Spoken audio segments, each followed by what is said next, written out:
Keith Urban, Superman on BBC Radio Oxford. Right then, 18 minutes past 5. It's Friday, and it means it is time now to catch up with Van Connor, who is a professional movie critic. Ordinarily, before COVID, he would go and see the films for us in the cinema and come and tell us what he thought of them. Then he had to stop, and now he's back to it, and happy about that, I am sure. How you doing, Van? You all right? I mean, there are a lot of studio publicists that will take issue with you referring to me as being professional in any way, but I am happy to be back at it. So we are back in cinemas. Funnily enough, one of our two new releases this week is actually available to stream in America. Like, Warner Brothers put Space Jam: A New Legacy freely streamable on HBO Max. So in an entire part of the world, they can just watch this at home for nothing. But we've got two new films out in cinemas this week. So we're going to talk first and foremost, of course, about what I think is going to be the big thing this week, which is Space Jam, obviously. And can I ask, are you a fan of Space Jam, Adam? Not. I wouldn't say avid fan. No. It's a really interesting one, Space Jam, because it's a huge nostalgia property, and yet when you look at it, it's rubbish. Once you take the nostalgia away from Space Jam, it was actually a pretty terrible movie. And then you see the sequel, which is now 2.5 decades on. Yeah, it's a long time. Space Jam. Yeah, and we've replaced, it's basically the same format. We've replaced Michael Jordan with LeBron James, or King James, as they keep referring to him. And LeBron is sucked into Warner Brothers' server, the Warner Server 3000, I think it's called, which is run by Don Cheadle as a malicious rogue AI named Al G. Rhythm, who basically kidnaps LeBron James' fictional son. LeBron is like playing a sort of loosely fictionalized version of himself, but for all intents and purposes, it's just him. Yeah. Turns out he's actually terrible even at playing himself, despite the fact that he broke out 6 years ago doing this. So the deal is this: LeBron plays basketball against, imagined animated monsters, and in exchange he gets his kid back. And this, of course, is an animated basketball game, so it has the rules of animation, including things like hip-hop rounds, which you'll hear in this clip. I'm not even kidding. We rapping now? We rapping? Show 'em who you really are, notorious P.I.G.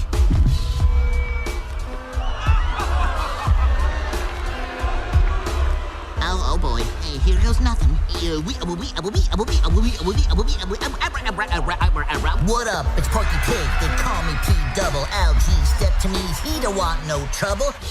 I was famous before the internet. Since 1935, I've been getting respect. This pig is lit, I'm super legit. Every time I'm out in public, people asking me for pics. Nobody knows you when you walk the street. How your last name rhythm and you're still off beat. From beginning to the end, I'm here for all the smoke. Your squad ain't all star, your squad is all jokes. And this with one bar, most famous of all quotes. This battle is now over, that's all, folks. Well, all I can say is producer Stuart just said Porky Pig rapping is just all sorts of wrongness. Shouldn't exist, should it? I mean, it's one of those things. It's like the idea of Bugs Bunny doing TikTok gags. It's just not something you should have. First of all, this film is just dreadful. I mean, it's got no life in it whatsoever. The performance of LeBron James could best be described as, I don't know, a functional impersonation of a human existing, but that's it. That really is. I mean, Trainwreck really does seem like a fluke. The other thing is, I mean, I love that they're calling this a new legacy, when the legacy of the first one was worst movie than you remember, and two and a bit decades of the next level enablement of one of the truly prolific sex offenders. When you think about just who measured up the soundtrack for that first one, this is just dire. It's dull. It's uninteresting. Despite being, largely animated, it just has nothing to engage you, nothing interesting, nothing draws your attention in there. They've tried to fill this with a lot of the back roster of Warner Brothers IP. So you get references to Game of Thrones, and then you start to see things like the Scooby-Doo characters in there and Rick and Morty and things like that. And you do sit there and think, why didn't you just start building a theme park? Why not just build a theme park and have the eternally, perpetually spinning revenue generator of that? Why in God's name would you waste anybody's time, to say nothing of the IP of this, on this? This is garbage. I have nothing beyond that to say about it. It is frankly just dull. It's not even interesting enough to be terrible. It's just dull. So what did you think of it then? Wasn't a fan. Okay, right. Well, moving on to our next one. Now, just the title of this tickles me because how many Purge movies can they possibly make? Like, well, this is the 5th now. It's like Forever Purge is the name of this one. And I mean, I'm guessing we were chatting about this earlier. Like, is there a voiceover in the trailer that says something along the lines of, imagine if the Purge never ended? Kind of, yes, kind of. In the opening credits of this, you get sort of the news montage. They show you different newsreels and things. And it basically tells us that after the Purge was bad, so we just explain for anyone who doesn't know, the Purge is a fictional event within the universe of these movies, one night a year where all crime, including murder, is legal for one night. And this is the idea that it brings peace to society, but in actuality is used by the rich elite alt-right fundamentalist Christian organization known as the New Founding Fathers of America as an excuse effectively to wipe out the poor or ethnic minorities or anyone that doesn't fit into, you know, the branding of what is effectively Trump's America but played for dystopian. Here we now have the Purge got done away with, and now it's been voted back in.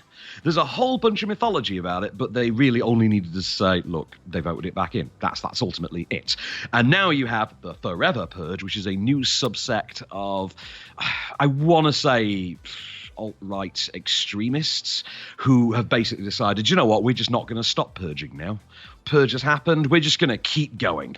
And this, of course, then plays into this very heavy-handed look at immigration and racism in America when you have Mexican immigrants in, I think it's Texas, who work on a ranch owned by Will Patton and Josh Lucas and Levin Rambin, which kind of tells you a lot about how they're pitching this one, which is about as good old boy as you can get. And it becomes the ranch owners and their staff effectively having to team up to survive a now never-ending purge that's erupted all across America. I've got a clip for you of them trying to weigh up their options. Come on, the cell things, the chingaderas estas, the towers? Yeah, the towers, the cell towers, they are cutting them. Hey, we just watched that a lot of cities have gone dark. Miami's gone. Austin is under siege. First responders are overwhelmed. We're in a state of emergency. It's all over the country. The violence is spreading and not stopping. Due to the waves of violence currently sweeping the U.S., Mexican President Leon Garcia Soler and Canadian Prime Minister Sophie Puech are opening their borders for the next 6 hours. Mexico and Canada will take in anyone from America unarmed and give them sanctuary until order is reestablished in the U.S. We gotta go to Mexico. After 6 hours, both borders will be closing indefinitely. Vámonos pa México, bonita. Not any good? No, not a great one. This feels I thought you were gonna say that. Feels really direct to video. This one, this does, especially given that this brand now is quite huge on streaming because there's the TV show on Amazon Prime now. I didn't think it was particularly any good, despite the fact that it's dealing quite heavy-handedly with race in America. It doesn't have an awful lot to say on the subject. In fact, there's very little to say about anything, and even the gore and the fun of it just isn't really there to be had. The cast is not interesting particularly either. I will say actually both of our films this week pale in comparison to the much better The Croods 2 A New Age, which can best be described as what happens when you make Meet the Parents a sequel, which I'm not going to name on BBC because it keeps getting me into trouble, with animated cavemen and Nicolas Cage. So if you must see something this weekend, go and see The Croods A New Age. If you're a completist, maybe see The Forever Purge. But no matter what you do, actively avoid Space Jam: A New Legacy. Okay, well, there we have it. All of your opinions are out. Thank you very much, Van Connor. We will chat next week to see what delights we have. Hopefully, there'll be one you like next week. That'll be good. We've got a Shyamalan movie next week. How bad could it possibly be? Catch you then. Cheers, Van. Till the next time, good sir. Small